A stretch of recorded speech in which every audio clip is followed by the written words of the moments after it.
Good morning, 8th class students. Today in social science, we are going to study the civics chapter, that is the fifth chapter, judiciary. And as in the earlier chapters, we have read about legislature, executive. Now, this is the third organ of the government, judiciary. Judiciary basically helps in solving the cases which is filed in the courts. But before that, as we have read earlier, that in India we are having the rule of law. Rule of law means the law is equally applied to all the persons, whether they belong to the rich family or the poor. जब कभी भी law का violation होता है तो उस समय जो रूल ऑफ लॉ है वो इक्वालिटी के बेसिस पे ही जो है अप्लाई किया जाता है।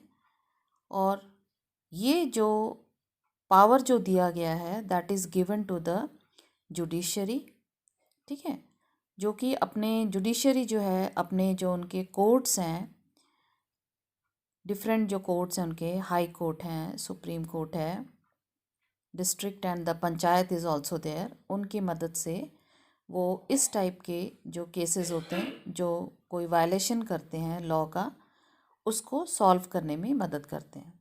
तो ये एक इम्पॉर्टेंट ऑर्गन है गवर्नमेंट का and it plays a very crucial role in the functioning of India's democracy also, ठीक है। और ये जो इसका क्रूशियल रोल है वो इसलिए भी है because this organ is totally independent in the sense it is not dependent on legislature as well as executive।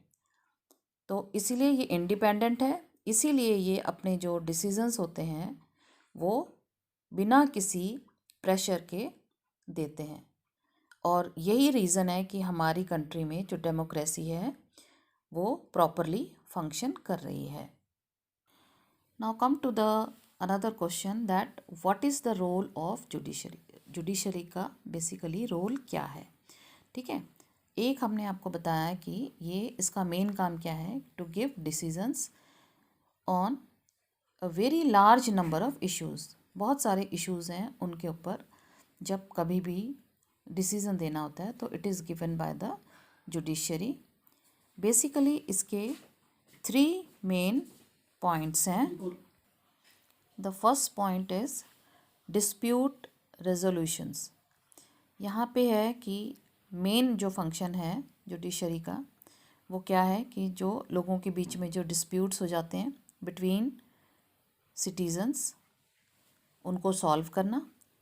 अगर सिटीजन्स और गवर्नमेंट के बीच में किसी तरीके का कोई डिस्प्यूट होता है तो उसको भी सॉल्व करना, it is the main function of the judiciary. And if there is a dispute between 2 state governments and as well as if there is a dispute between center as well as the state government, then it is the duty of the judiciary to settle the dispute. The second point is related to the judicial review, and in this point what we are going to tell you is that it is having a very important power to strike down laws which is passed by the parliament, but according to the judiciary they think, it is believed by them that it is violating the basic structure of the constitution।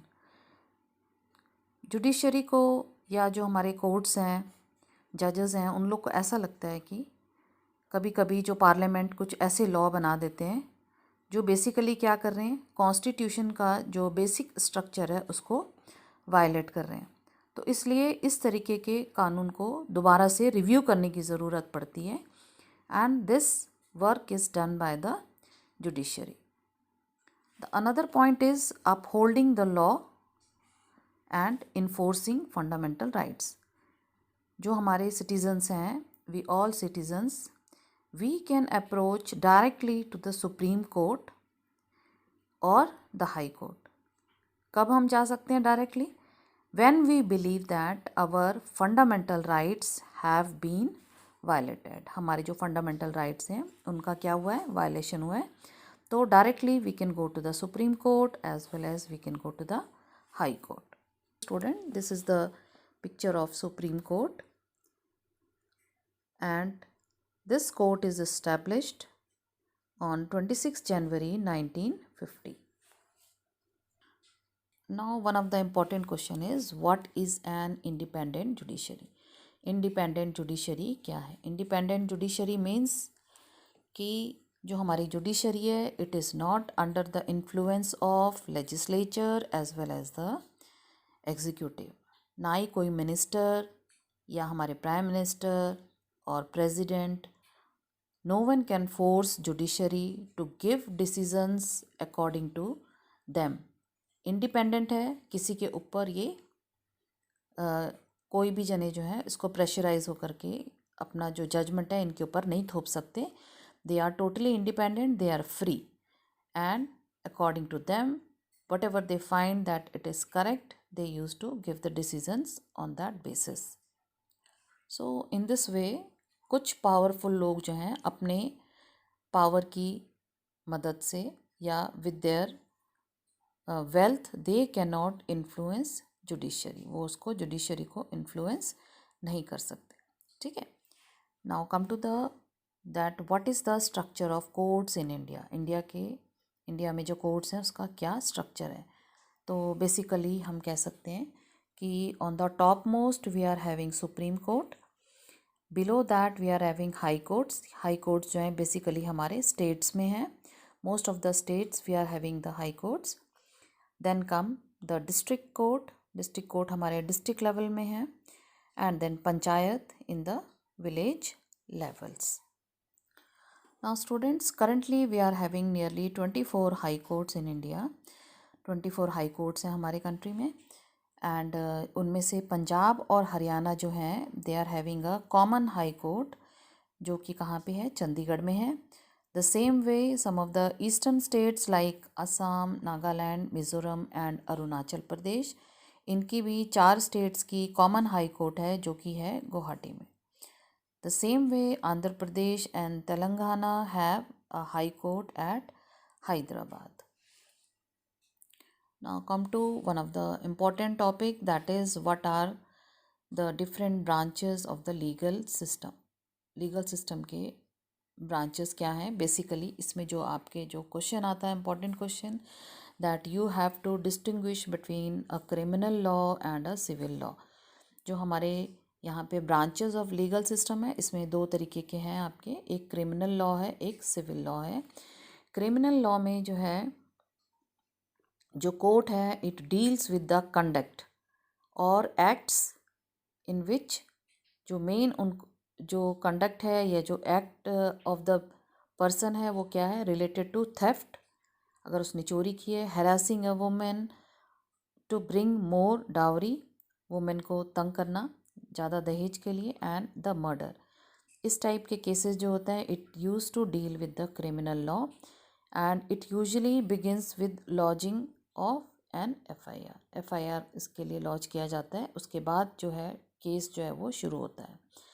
And अगर इसमें the person is found guilty तो he will be sent to jail as well as he can also be fined for his crime.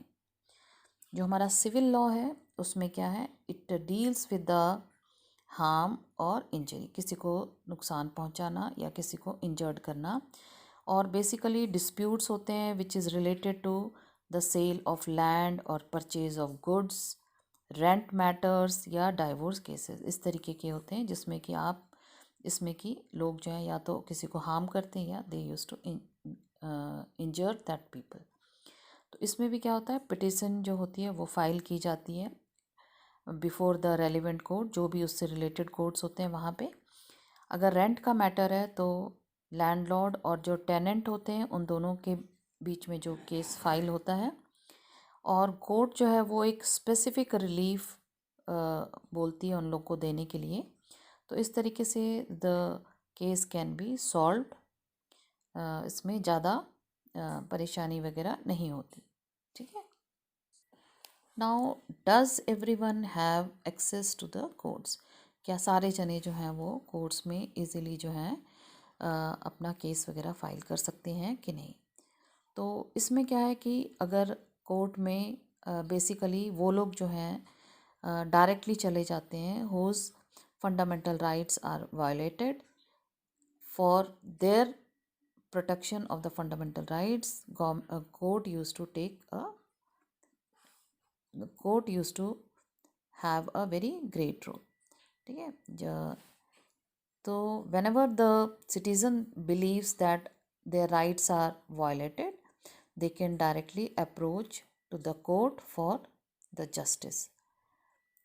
Now if the person is poor, अगर कोई बहुत गरीब है and आपको जैसे मालूम है कि लीगल प्रोसीजर्स में काफ़ी सारा पैसा लगता है, टाइम भी जो है उसमें काफ़ी लगता है, तो इन सच केसेस जो हैं गवर्नमेंट ने इनके लिए दूसरा जो अल्टरनेटिव ढूंढा हुआ है, एंड दैट इज़ कि supreme court in early 1980s में उन्होंने एक मैकेनिज़्म डिवाइस किया था, that was public interest litigation, जिसे हम पिल के नाम से बुलाते हैं, PIL, पिल।